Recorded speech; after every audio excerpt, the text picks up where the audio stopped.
Welcome back to Christian Questions on News Talk 104.7 WXLM. Our subject this morning, whose sins did Jesus die for? To be a part of our program, call 860-442-9956. That's 442-WXLM.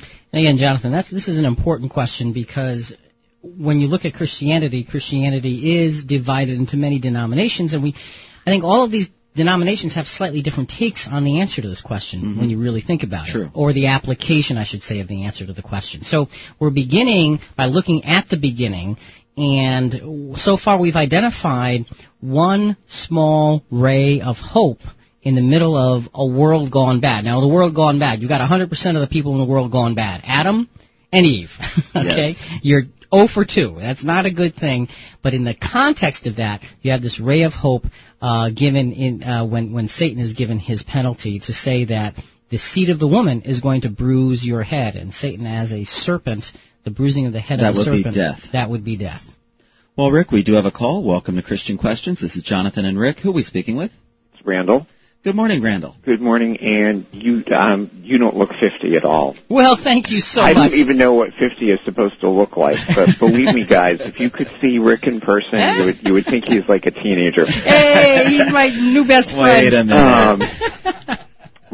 minute. And my quote is very short, and you're going to have to help me out with that. Help me out with it. It's 2 Chronicles. Mm-hmm.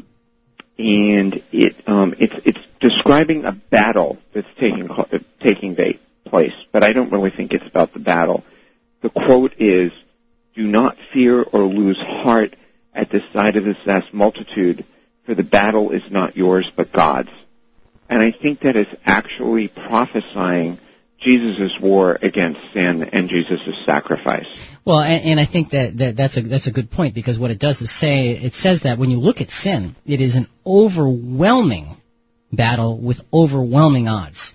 And God is simply saying, look, don't worry about it. I have it in hand. It may not look like it's going well. It may not feel like it's going well, but in fact, He's got it in hand. So that's a very appropriate quote for this morning. And again, just to repeat, and that's perfect. That's perfect. But not yours, but God's. It implies some sort of surrender to God. Yes. Because you have to allow God to take matter. I know I've brought this up before, and I'll probably do it again. You have to surrender yourself to God in order to let God release you from sin. Very, very good. All right, and happy birthday. Thank you. And I'll talk to you next week. All right. Take care, Randall. Bye-bye. Thank you, Jonathan, for making this day. On to the next scripture. All right, so we've got good thoughts by Randall, though, because and as we develop the subject, those themes are going to come back into play in a big way, I think. But we're looking at this now, and so we see that you have this ray of hope. Now we're going to jump ahead in time. We're going to jump ahead a couple of thousand years, and we're going to come back a little bit later on to some of those events. We're going to skip over Noah, but because he's really the next main player that comes into play after Cain and Abel and Seth and all of those things. After that, though, after the flood and all, we have Abraham coming on the scene. And what we have, Jonathan, is the beginning of a theme. And this theme is God finds in the middle of this imperfect, sinful world a few who are willing to follow after Him in righteousness, working through obedience first and then following righteousness. And there is a trail that is left where you can find in the Old Testament, specifically in Genesis, you can find this trail of individuals starting. It actually started with Noah, but we'll touch on that later. Let's start with Abraham. Let's turn our Bibles to Genesis 12, 1 through 3. Now the Lord said to Abram, "Go from your country and your kindred and your father's house to the land that I will show you. I will make you a great nation, and I will bless you, and make your name great, so that you will be a blessing. I will bless those who bless you, and the one who curses you I will curse. And in you all the families of the earth shall be blessed." So Abram, who became Abraham, is being given an instruction to leave the land that he knows and loves and has been brought up in, and go to a new land. And God doesn't give him directions. He says, go to this land, don't MapQuest it, I'll show you. Okay? So he's telling him to go to this land, and if you follow me and you do the things that I tell you, I will make of you a great nation, and I will bless you. And the bottom line is that all the families of the earth will be blessed.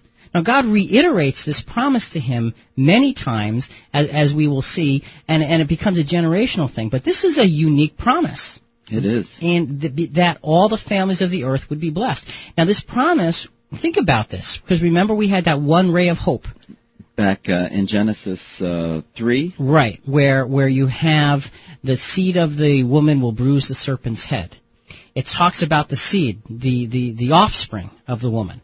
Here, Abraham is essentially being told that he's going to be the conduit for that offspring, because that's the blessing, because it's directly affronting and attacking the source of sin. So he's being told that seed, that promise given in the time of Eve, I am now bringing up to you and saying it's going to be through you. He's the conduit. Yes, it's going to pass through him. So that's an important process. Now we know that seed ended up being Jesus, and we know that because the Bible tells us that. Galatians 3, verse 16. Now the promises were made to Abraham and to his offspring. It does not say, and to offsprings, as of many, but it says, and to your offspring, that is, to one person who is Christ. So there's no guesswork on that. We know that Jesus is that promised offspring. However, Abraham was promised a son.